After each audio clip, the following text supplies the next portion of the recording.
새벽 4시 50분 알람이 울리기 전에 눈이 떠졌습니다. 평생을 이 시간에 일어났으니 이제는 몸이 알아서 깨는 것이지요. 제 이름은 윤정희, 올해 67입니다. 무릎을 펴려니 관절에서 둔한 통증이 느껴졌습니다. 겨울이 되면 더 심해지는 통증이었지요. 40년 넘게 남의 집 청소를 하며 무릎을 굽히고 일어서기를 수없이 반복한 대가였습니다. 하지만 불평할 생각은 없었습니다. 이 무릎 덕분에 딸을 대학까지 보냈고 낡았지만 제 이름으로 된 빌라 한 채를 마련했으니까요.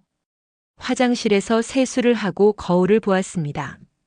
주름 깊게 팬 얼굴, 거칠어진 손, 백발로 변한 머리. 거울 속 여자는 늙었지만 그래도 눈빛만큼은 또렷했습니다. 오늘은 딸 서연이의 집들이가 있는 날이었습니다.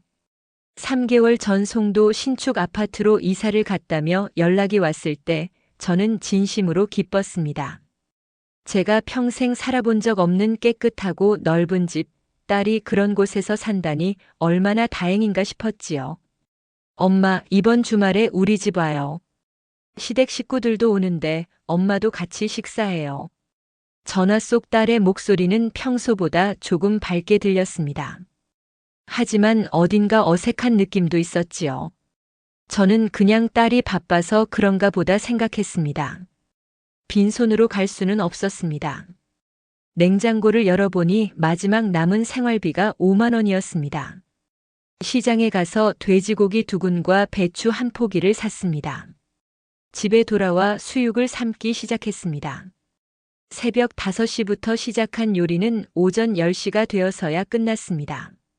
수육은 부드럽게 잘 삶아졌고 겉절이도 양념이 잘 배어들었지요. 오래된 반찬통에 담으니 초라해 보였지만 정성만큼은 누구에게도 지지 않을 자신이 있었습니다. 옷장을 열었습니다. 그리 많지 않은 옷들 중에서 가장 깨끗한 남색 점퍼와 검은색 바지를 꺼냈습니다. 3번이나 손을 씻고 머리를 빗고 낡은 립스틱도 발라보았습니다. 거울을 보니 그래도 조금은 나아 보였습니다. 오후 12시 집을 나섰습니다. 2번의 버스를 환승해야 송도까지 갈 수 있었지요.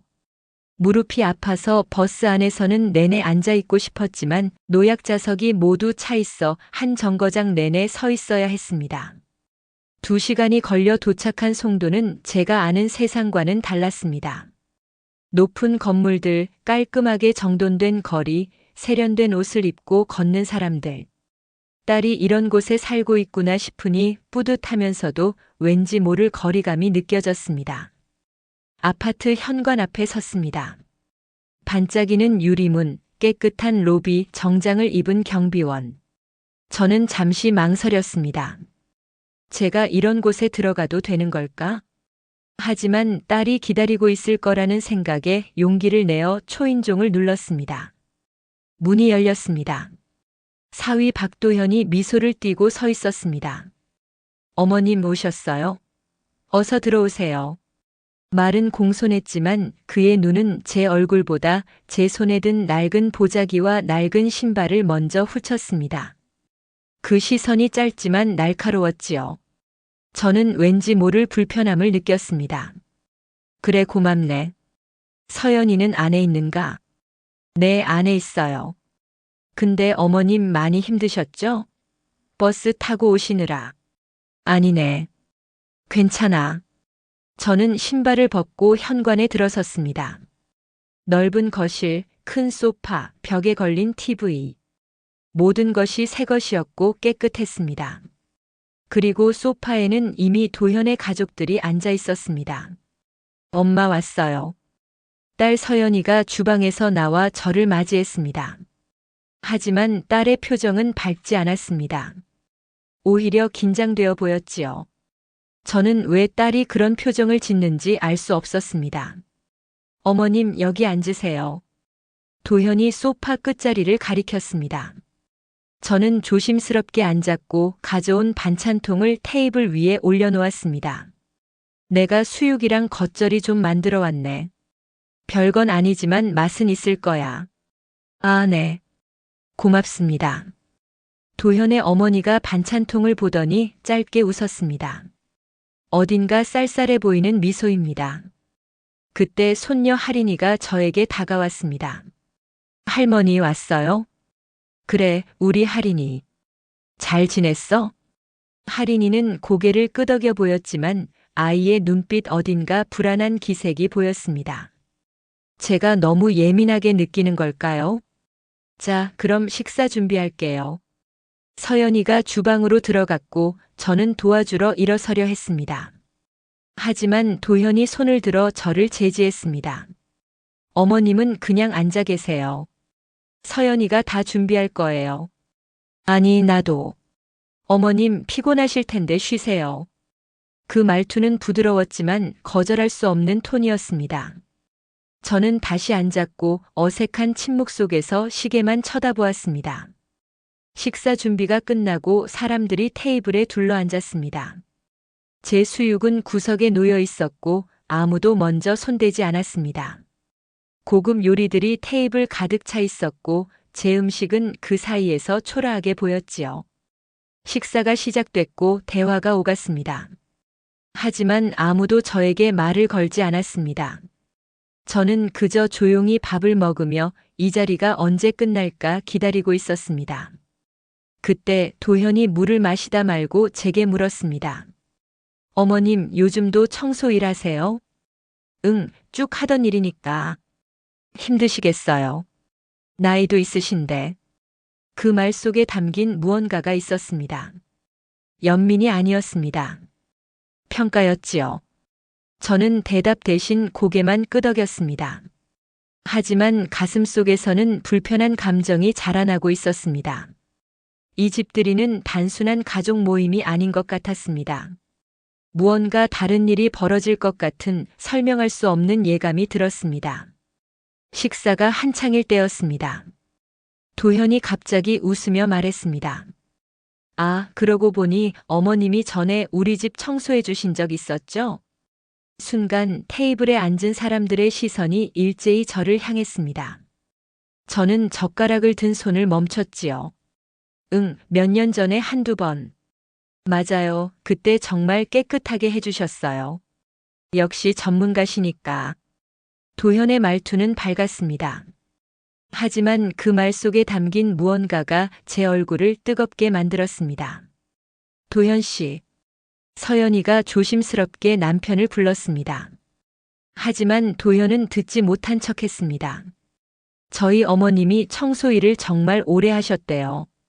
40년 넘게요. 대단하시죠? 도현의 어머니와 친척들이 고개를 끄덕이며 웃었습니다. 그 웃음이 칭찬인지 비웃음인지 구분이 안 됐습니다. 근데 어머님 요즘은 어디 청소하세요? 아파트요? 아니면 빌딩? 그냥. 아파트도 하고 작은 빌라도 하고. 제 목소리가 작아졌습니다. 평생 해온 일인데 왜 이렇게 말하기가 부끄러운지 모르겠었습니다. 아, 그럼 일이 많으시겠네요. 좋은 일이에요, 일이 있다는 게. 도현이 물을 마시며 덧붙였습니다. 요즘 시대엔 그런 분들 덕분에 우리가 깨끗하게 살 수 있잖아요. 정말 고마운 일이죠. 그 말이 끝나자 테이블은 짧은 침묵에 빠졌습니다. 누군가는 어색하게 기침을 했고 누군가는 밥을 입에 넣었습니다. 저는 젓가락을 내려놓았습니다. 더 이상 음식이 목으로 넘어가지 않았습니다. 화장실 좀 다녀올게. 자리에서 일어나려는데 도현이 다시 말했습니다. 어머님, 제가 안내해 드릴게요. 혹시 길 잃으실까봐. 아니야, 괜찮아. 아니, 어르신이시잖아요. 제가 모셔드릴게요. 저는 더 이상 거절할 수 없었습니다. 도현의 손짓을 따라 복도를 걸었고 화장실 문 앞에 섰습니다. 여기에요, 어머님. 천천히 다녀오세요. 도현은 웃고 있었지만 그 웃음 뒤에 무언가 차가운 것이 느껴졌습니다. 화장실에 들어가 문을 잠그고 저는 거울을 봤습니다. 주름진 얼굴, 거친 손, 낡은 옷. 거울 속 제 모습이 부끄러워 보였습니다. 왜 이러지? 내가 왜 부끄럽지? 손을 씻으며 스스로에게 물었습니다. 평생 떳떳하게 살아왔습니다. 남의 돈 빌리지 않았고 남에게 손 벌리지 않았습니다. 청소일이 부끄러운 일인가요? 제 손으로 번 돈으로 딸을 키운 게 잘못인가요? 하지만 아무리 되뇌어도 가슴속 불편함은 사라지지 않았습니다. 한참 후에 화장실 문을 열고 나왔는데 복도에 서연이가 서 있었습니다. 엄마. 서연아. 왜 여기 있어? 엄마 괜찮아요? 딸의 목소리에는 걱정이 묻어 있었습니다. 저는 괜찮은 척 웃으며 말했습니다. 응, 괜찮아. 왜? 엄마, 오늘만 참아요. 뭐? 도현이가 원래 그래요. 사람들 앞에서 그렇게 말하는 버릇이 있어요. 나쁜 뜻은 아니에요. 서연의 말이 끝나기도 전에 저는 딸의 손을 잡았습니다. 서연아, 너 괜찮은 거야? 네. 도현이가 너한테도 그래? 서연은 잠시 말을 멈췄습니다. 그리고 고개를 저었습니다. 아니에요, 엄마. 나는 괜찮아요. 하지만 딸의 눈빛은 거짓말을 하고 있었습니다. 저는 40년 넘게 사람들 눈빛을 봐왔습니다. 누가 진심이고 누가 거짓인지 알 수 있었지요. 서연아. 엄마 들어가요. 사람들이 기다려요. 서연이 제 팔을 붙잡고 거실로 돌아갔습니다. 다시 테이블에 앉았지만 저는 더 이상 대화에 끼지 못했습니다. 도현의 어머니가 말했습니다. 서연 씨 어머님 나이 드시면 무릎이 안 좋으시죠? 저희 어머니도 그러셨어요. 네, 조금 그렇습니다. 병원은 다니세요? 가끔. 가려고 하는데 바빠서. 아이고, 그래도 건강이 제일인데. 요즘은 정부에서 지원도 많이 해준대요. 노인들한테. 그 말이 끝나자 누군가가 웃었습니다. 저는 그 웃음이 무슨 뜻인지 알 수 없었지만 기분이 좋지 않았습니다. 식사가 끝나고 사람들이 커피를 마시기 시작했습니다. 저는 조용히 일어나 주방으로 갔습니다. 설거지라도 하고 싶었습니다. 가만히 앉아 있는 게 더 힘들었으니까요. 엄마, 설거지는 제가 할게요. 서연이가 따라 들어왔습니다. 아니야, 내가 할게. 너는 손님들 챙겨. 엄마, 괜찮아요? 저는 설거지를 하며 대답했습니다. 응, 괜찮아. 그냥 빨리 끝나면 좋겠다. 서연이 조용히 제 옆에 섰습니다. 한동안 아무 말도 없었습니다. 그러다 서연이 작게 말했습니다. 엄마, 내일 큰일 있을 거예요. 응? 무슨 큰일? 시댁 큰어른 칠순 잔치요. 도현이가 엄마도 오시라고 했어요. 칠순 잔치? 나는 왜? 엄마가. 가족이니까요. 서연의 목소리가 떨렸습니다. 저는 딸을 돌아봤습니다. 서연아, 무슨 일 있어? 아니에요, 엄마. 그냥 내일만 같이 있어줘요. 제발. 딸의 눈에 눈물이 고여 있었습니다. 저는 손을 닫고 딸의 손을 잡았습니다. 그래, 알았어. 엄마가 갈게. 서연이 고개를 끄덕였습니다. 그리고 다시 거실로 나갔습니다.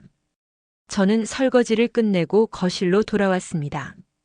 사람들은 여전히 대화를 나누고 있었고 도현은 제게 다시 웃으며 말했습니다. 어머님, 내일 우리 큰아버지 칠순 잔치 있어요. 꼭 오셔야 해요. 그래. 알겠네. 좋은 자리예요. 친척들도 많이 오고 어머님도 인사하셔야죠. 저는 고개를 끄덕였지만 속으로는 불안감이 커져갔습니다. 집으로 돌아오는 버스 안에서 저는 창밖을 바라보았습니다.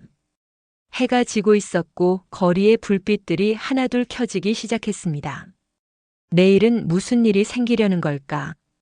혼잣말을 했지만 대답은 없었습니다. 다만 한 가지는 확실했습니다.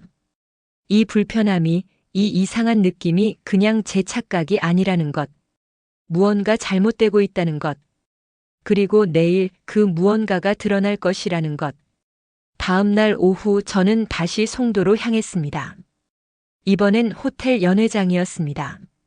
칠순 잔치라니 얼마나 큰 규모일까 걱정이 됐지요. 입구에서 서연이가 저를 기다리고 있었습니다. 딸은 화장을 진하게 했지만 그래도 피곤한 기색이 역력했습니다. 엄마 오셨어요. 응. 여기가 맞지? 네.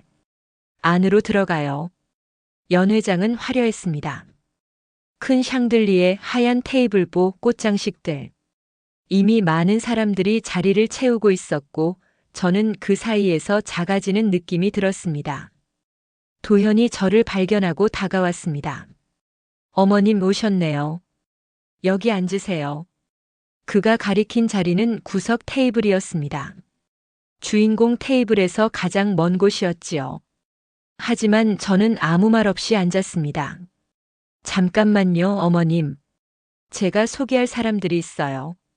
도현이 몇몇 친척들을 데려왔습니다. 저는 일어나 인사를 했습니다. 안녕하세요. 서연이 엄마입니다. 아, 그 청소하시는. 한 사람이 말을 멈췄습니다. 도현이 웃으며 끼어들었습니다. 네, 어머님이 오랫동안 일하셨어요. 정말 대단하시죠? 다시 그 말투였습니다. 칭찬처럼 들리지만 속은 다른 말투. 사람들은 짧게 인사하고 돌아갔습니다. 저는 다시 앉았고 테이블에 놓인 물잔을 바라보았습니다. 할머니. 손녀 할인이가 제 옆에 앉았습니다. 할인아. 너도 왔구나. 네. 할머니 힘들어요? 아니야. 괜찮아. 할인이는 제 손을 잡았습니다. 아이의 손이 따뜻했습니다.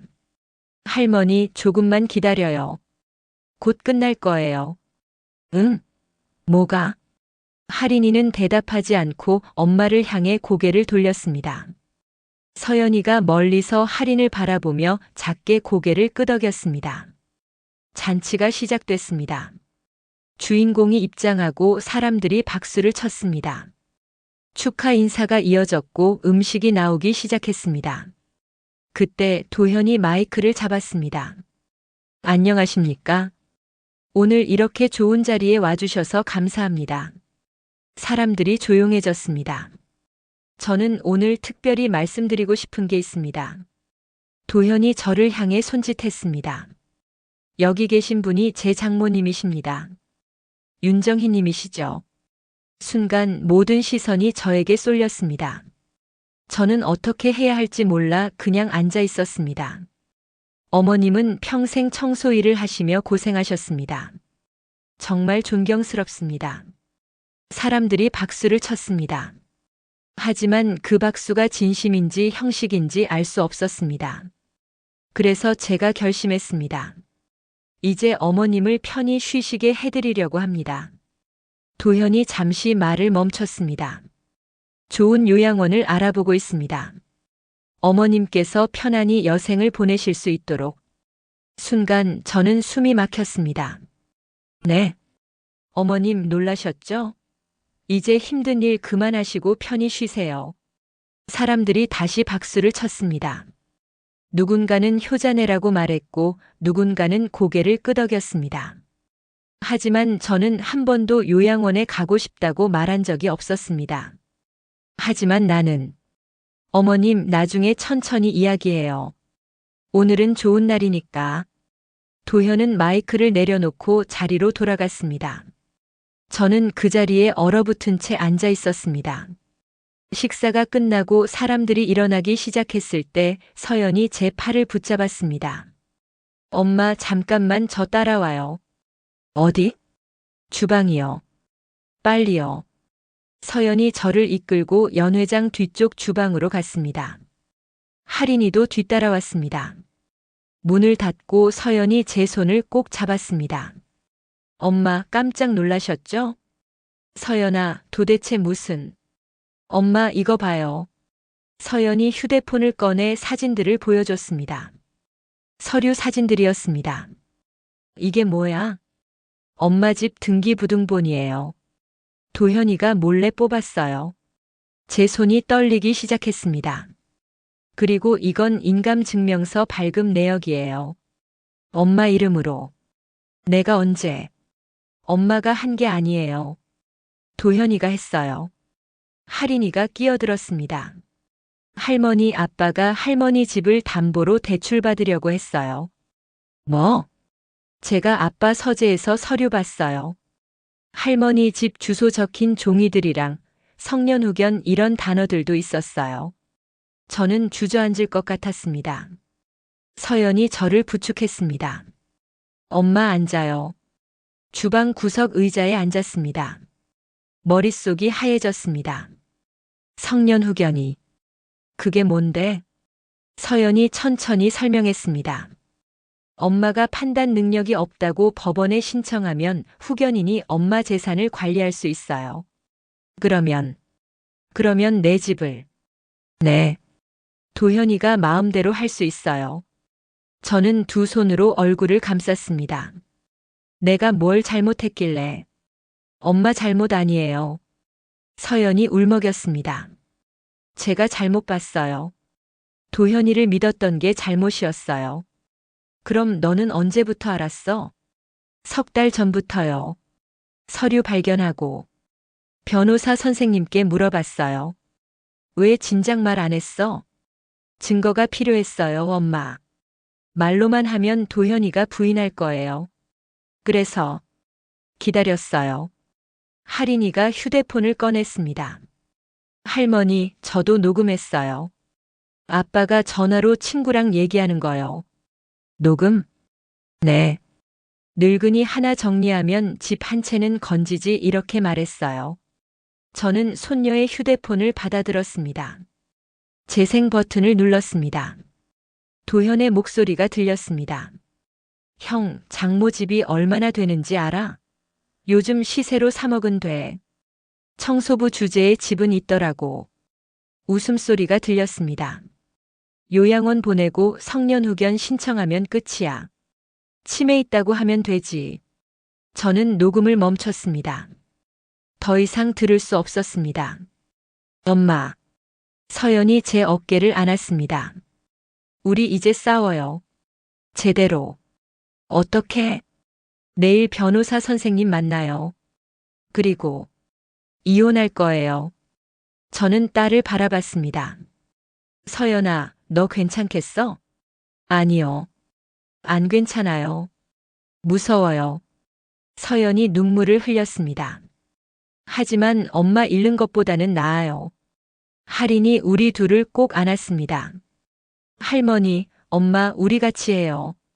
저는 두 사람을 안고 한참을 울었습니다. 67년을 살면서 이렇게 무너진 적이 없었습니다. 하지만 동시에 이렇게 강한 적도 없었습니다. 주방 문 밖에서 사람들의 웃음소리가 들렸습니다. 잔치는 아직 끝나지 않았습니다. 하지만 우리의 싸움은 이제 시작이었습니다. 다음 날 아침 저는 변호사 사무실에 앉아 있었습니다. 이민재 변호사는 서연이가 석 달 전부터 준비해온 사람이었습니다. 어머님, 일단 안심하셔도 됩니다. 변호사가 서류들을 펼쳐 보이며 말했습니다. 인감도용, 문서 위조 미수, 그리고 재산범죄 예비. 이 정도면 충분히 고소할 수 있습니다. 고소요? 네. 그리고 성년 후견 신청은 아직 접수 전이니 막을 수 있습니다. 서연이 제 손을 꼭 잡았습니다. 엄마, 이제 괜찮을 거예요. 하지만 변호사는 조심스럽게 덧붙였습니다. 다만 법정 다툼은 시간이 걸립니다. 그동안 어머님 재산 보호 조치를 먼저 해야 합니다. 어떻게요? 인감 재발급, 통장 비밀번호 변경, 집 문단속. 그리고 가능하면 CCTV도 설치하시는 게 좋습니다. 저는 고개를 끄덕였습니다. 67년을 살면서 이런 일을 할 줄은 몰랐습니다. 그리고 한 가지 더. 변호사가 말했습니다. 증거를 공개적으로 보여줄 기회가 있으면 좋습니다. 박도현 씨가 부인하거나 회피하기 어려운 상황에서요. 언제요?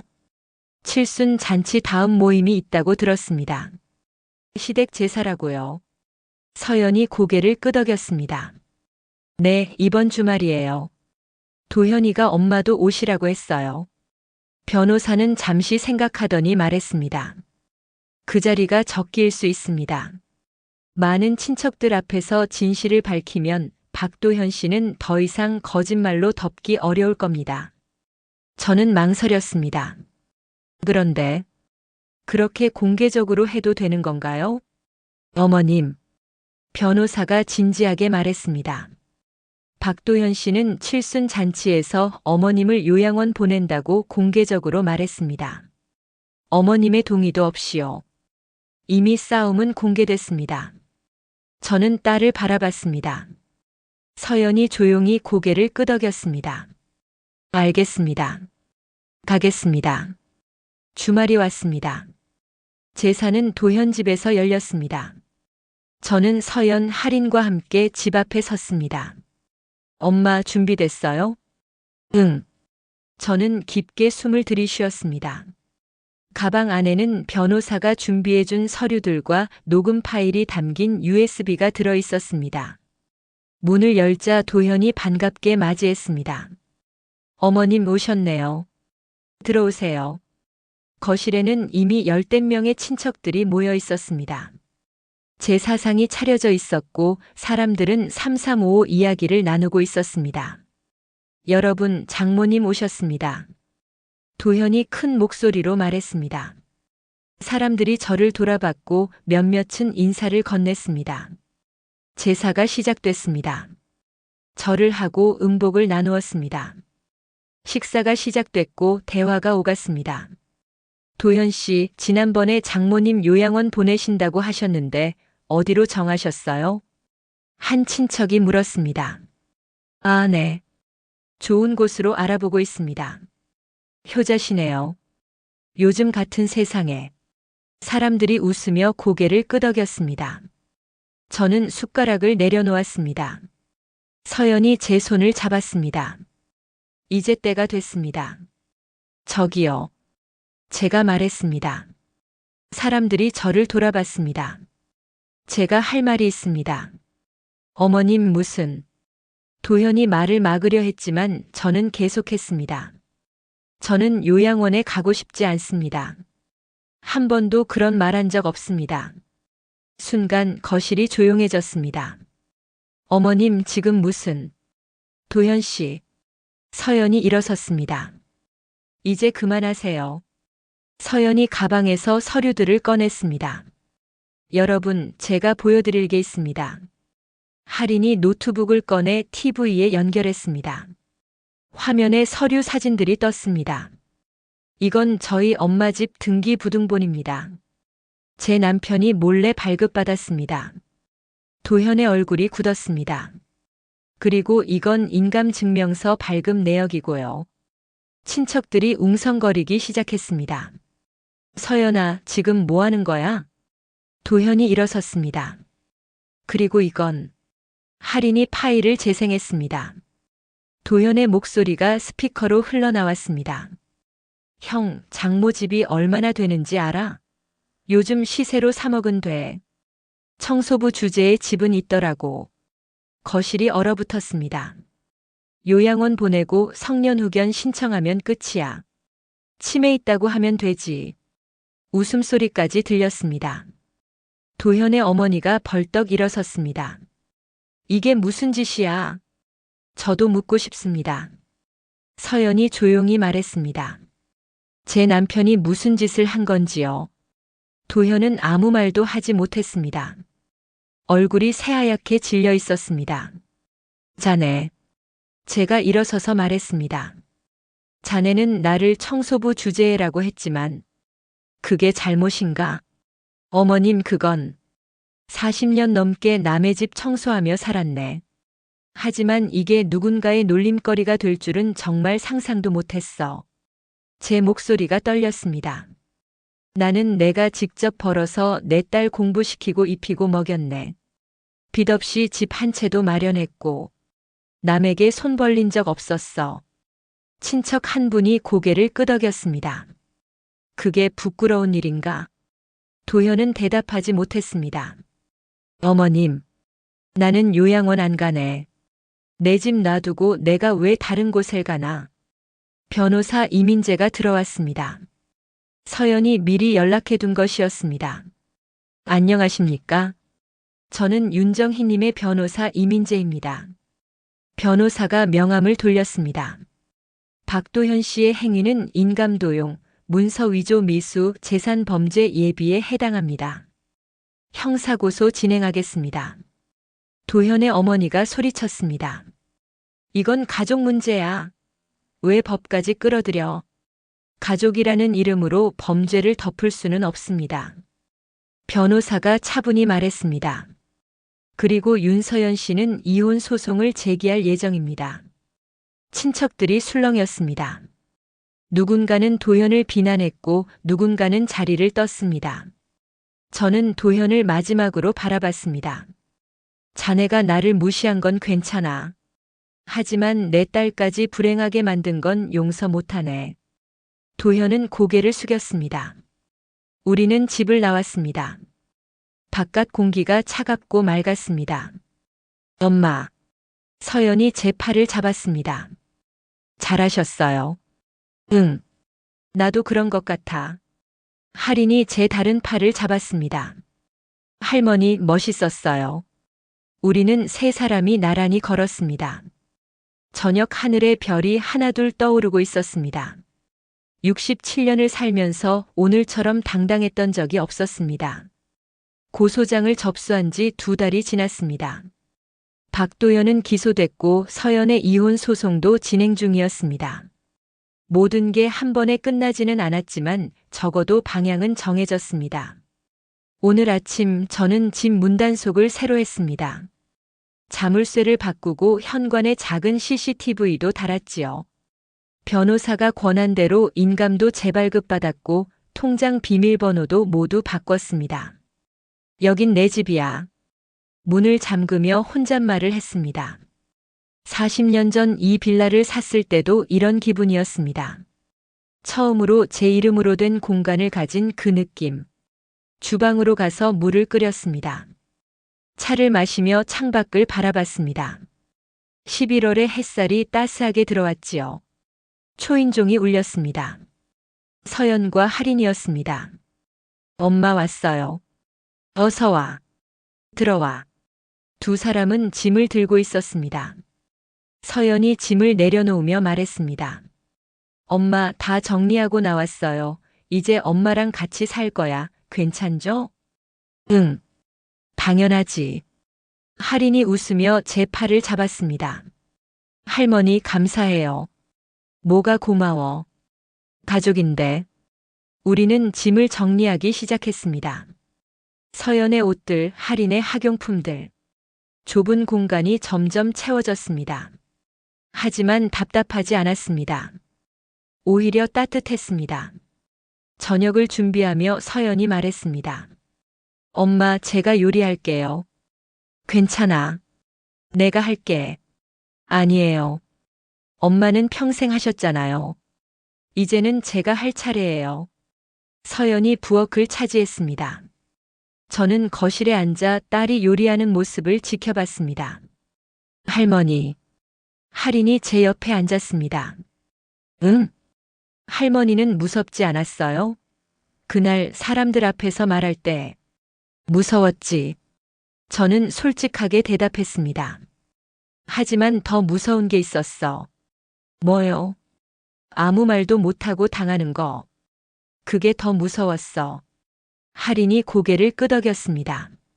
저도 처음엔 무서웠어요. 아빠한테 녹음기 들킬까봐. 근데 엄마가 말했어요. 내가 안 하면 할머니가 집 잃을 수도 있어라고. 고마워, 할인아. 아니에요. 제가 당연히 해야 할 일이었어요. 저녁 식사 시간이었습니다.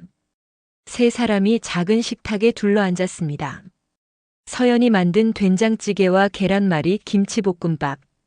소박한 한 상이지만 너무 맛있었습니다. 소중한 내 딸이 정성스레 만든 음식이니까요. 엄마. 서연이 젓가락을 내려놓으며 말했습니다. 미안해요. 왜? 제가 도현이 잘못 봤어요. 엄마를 그런 사람한테. 서연아. 제가 딸의 손을 잡았습니다. 내 잘못 아니야.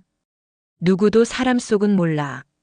하지만, 그리고 너 덕분에 내가 집 지켰어. 내가 증거 모으지 않았으면 나는 아무것도 몰랐을 거야.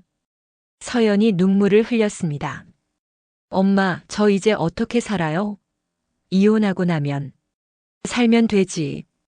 저는 딸을 똑바로 바라봤습니다. 엄마는 40년 넘게 청소하며 살았어. 내가 어릴 땐 두 끼 먹이기도 힘들었지. 근데 살았어. 엄마, 너도 살 수 있어. 엄마가 옆에 있잖아. 할인이 엄마를 안았습니다. 엄마, 나도 있잖아요. 우리는 세 사람이 한참을 안고 가만히 있었습니다. 한 달 후 저는 다시 일을 시작했습니다. 예전처럼 남의 집 청소를 하는 일이었습니다. 무릎은 여전히 아팠고 손은 여전히 거칠었지요. 하지만 달라진 게 있었습니다. 윤 선생님, 오늘도 고생 많으셨어요. 집주인이 정중하게 인사했습니다.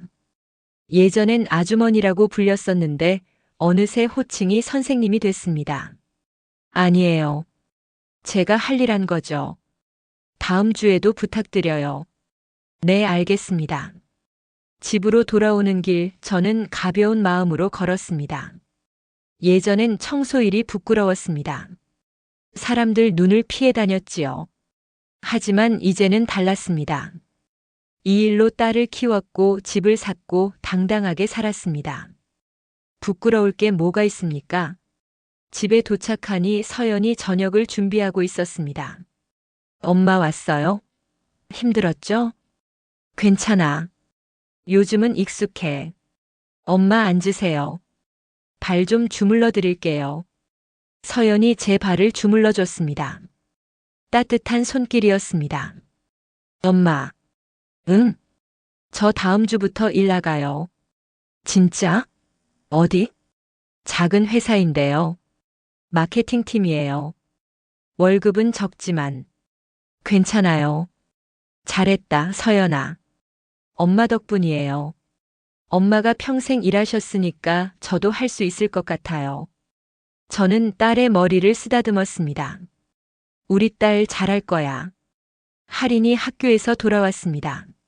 할머니, 엄마 저 왔어요. 어서 와. 숙제 많아? 네. 근데 괜찮아요. 여기 오니까 공부도 잘 돼요. 그래? 왜? 조용하고 편해서요. 예전 집은 아빠가 지르는 소리 때문에 집중이 안 됐거든요. 할인의 말에 서연의 표정이 어두워졌습니다. 저는 손녀의 손을 잡았습니다. 이제 괜찮아. 여긴 아무도 소리 안 질러. 네, 할머니. 그날 밤 세 사람은 거실에 둘러앉아 TV를 봤습니다. 특별한 프로그램은 아니었습니다. 그냥 예능이었지요. 하지만 함께 웃고 함께 이야기하는 시간이 소중했습니다. 엄마. 서연이 말했습니다. 응. 행복해요. 지금. 저는 딸을 바라봤습니다. 나도. 할머니, 나도요.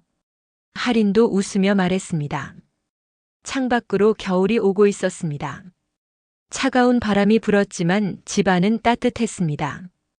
저는 67년을 살면서 많은 것을 배웠습니다. 참는 법, 견디는 법, 숨기는 법. 하지만 가장 늦게 배운 건 이것이었습니다. 지키는 법. 제 존엄을, 제 집을, 제 가족을 지키는 법. 엄마, 내일 뭐 먹고 싶어요? 글쎄. 뭐가 좋을까? 제가 김치찌개 끓여볼게요. 그래. 기대할게. 작은 대화였지만 이 평범함이 얼마나 소중한지 알고 있었습니다. 밤이 깊어갔습니다. 서연과 할인은 방으로 들어갔고 저는 거실에 혼자 남았습니다. 낡은 빌라, 오래된 가구, 삐걱거리는 문. 하지만 이 모든 것이 제 것이었습니다. 아무도 빼앗을 수 없는. 창밖을 보니 달이 떠 있었습니다. 밝고 둥근 달이었습니다. 이제 괜찮아. 혼잣말을 했습니다. 이제 정말 괜찮아. 마음이 차분하게 내려앉는 다정한 밤이 지나고 있었습니다.